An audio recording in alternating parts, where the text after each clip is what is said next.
Now, the biggest enemy of success, I would say there's probably three enemies of success. The first big enemy is the comfort zone. The comfort zone is where people become comfortable doing what they're doing and they don't like to change. So there's tremendous resistance to change in our society. 80% of the population finds reasons not to change, even if the change can be positive or beneficial. Human beings are creatures of habit. They begin doing something and they soon become comfortable with it. After a while, they become extremely reluctant to change what they are doing or the situation they're in, even if they're not particularly happy or satisfied with it. They become content, complacent, and eventually they become afraid to change for any reason. They get into a rut, and the longer they stay in it, the deeper it grows, until they finally lose all hope of ever changing or improving their lives. The second thing that holds people back is what is called learned helplessness. People feel helpless. People feel overwhelmed by so many things going on around them. They feel that there is nothing they can do to improve their lives. And the predominant signal that learned helplessness has set in is contained in the words, "I can't." People feel that they can't lose weight, can't get a better job, can't improve or change their relationships, can't increase their incomes, can't upgrade their knowledge and skills, and can't do anything else that they really want to.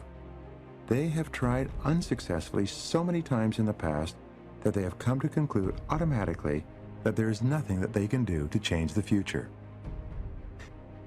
The deadly combination of learned helplessness plus the comfort zone leaves a person feeling trapped and helpless, weak and powerless, unable to take control or to make any real difference in their lives.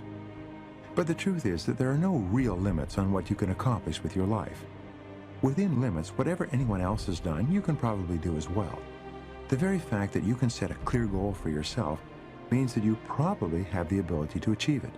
In fact, if you think back on it, you'll recall that anything that you ever really wanted long enough and hard enough, you eventually got. You are not helpless, and you are not stuck in a rut or a comfort zone, except by choice. I think there's 7 keys to setting effective goals, and only 3% of adults living today have ever gone through these 7 steps. When you sit down with a piece of paper and go through these 7 steps, you move yourself immediately into the top 3% in our society. And I can promise you this, from 30 years of experience, when you write down your goals using this simple system, you'll start to achieve things that you have never imagined possible before. Now here's the first step, it's clarity. Know exactly what you want. Know exactly what it is you want, irrespective of your current limitations, your current problems, your current responsibilities and obligations. Decide exactly what you want. This is the first and major responsibility that you have as an adult, is to decide what you want as an individual. Second of all, write it down. Write it down in as clear a detail as possible. Use as many words as possible. Sometimes you can write out 3 pages, 5 pages. I've known people who've written 50 pages to describe what their goals would be if they'd achieve them. The more clearly defined your goal is, the more rapidly it is accepted by your subconscious mind, and the more rapidly it begins to materialize in your world. The third step is to set a deadline on it. Be very, very clear about when you want to accomplish it. Be realistic, but even if you don't achieve your goal by the deadline, just set another deadline. If it's a really big goal, 3, 5, 10 years, then set sub-deadlines and narrow the deadlines down from 5 years to 1 year, from 1 year to 6 months, from 6 months to 3 months, 3 months to 1 month, 1 month to 1 week, and so on. And be very, very clear and keep tracking and measuring and tracking and measuring. Remember, what gets measured gets done. The fourth is to make a plan to achieve your goal. And a plan is merely a list of activities. Write your goal at the top of a page in the form of a question. Say your goal is to earn a certain amount of money. You say, what are all the things that I could do to achieve this income goal? Question mark. And then write down at least 20 answers to your question. Write down every single thing that you could think of doing in the near future, in the midterm future, and the long-term future to achieve that goal. Number 5 is organize your plan in terms of priority and in terms of sequence. Write it out, break it down. What do you have to do first? What would you do second? What would you do third? What is more important? What is less important? And what are the one or two things that you could do that if you did them really, really well would make the most difference in helping you achieve your goal? Now, the sixth part of achieving a goal, and this is terribly important, is to ask yourself, what must you be absolutely excellent at doing in order to accomplish this goal? Now, the final step, number 7, is to make 100% commitment to your goal and to take action. And to take action every single day. And no matter how many disappointments you have, no matter how many setbacks, no matter how many times you feel that you're not making any progress, you just pick yourself up, you rededicate yourself, and you resolve to persist until you succeed. In a study done on goal setting and goal achieving in New York a couple of years ago, they found that everybody who set very clear goals and wrote them down and made plans for their accomplishment, and they just kept at them until they achieved them, succeeded.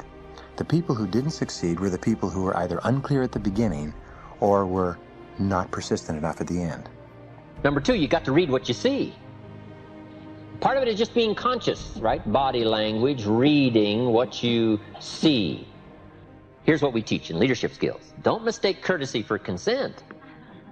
In a polite society, we learn sometimes to be courteous, but that doesn't mean we buy the story.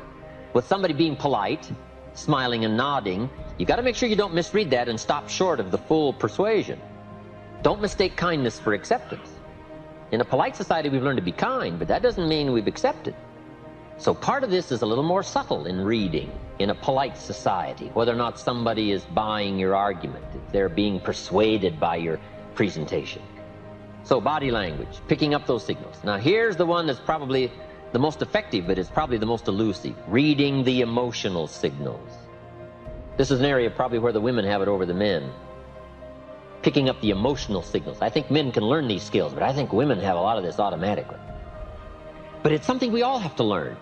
Emotional signals. Picking up the signals of whether to change your language, be sharper or to be softer, to go after a problem or to ease back and give it time to soak. Part of this is just picking up the feelings, picking up the emotions, being sensitive to the situation. This is not easy stuff. This is extra learning stuff, extra skills. But this is called summit learning.